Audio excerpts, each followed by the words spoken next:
Daniel Defoe, Robinson Crusoe, Part 110. And I had dropped a good design which I had once spent my thoughts upon,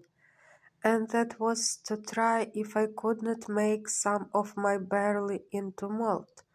and then try to brew myself some beer. This was really a whimsical thought, and I reproved myself often for the simplicity of it, for I presently saw there would be the want of several things necessary to the making my beer that it would be impossible for me to supply, as first casks to preserve it in, which was a thing that, as I have observed already, I could never compass. No, though I spent not only many days, but weeks, nay months, in attempting it, but to no purpose.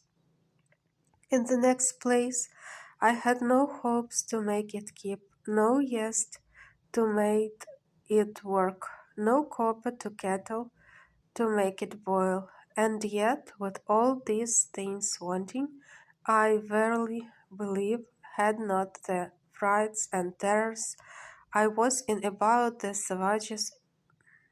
intervened, I had undertaken it, and perhaps brought it to pass too. For I seldom gave anything over without accomplishing it, when once I had it in my head to begin it. But my invention now ran quite another way, for night and day I could think of nothing but how I might destroy some of the monsters in their cruel, bloody entertainment, and if possible save the victim they should bring hither to destroy. It would take up a larger volume than this whole work is intended to be, to set down all the contrivances I hatched, or rather brooded upon in my thoughts, for the destroying these creatures, or at least frightening them so as to prevent their coming high any more. But all this was abortive. Nothing could be possible to take effect unless I was to be there to do it myself. And what could one man do among them, when perhaps there might be 20 or 30 of them together, with their darts or their bows and arrows, with which they could shoot as true to a mark as I could with my gun? Sometimes I thought if digging a hole under the place where they made their fire, and putting in 5 or 6 pounds of gunpowder, which, when they kindled their fire, would consequently take fire and blow up all that was near it. But as in the first place I should be unwilling to waste so much powder upon them, my store being now within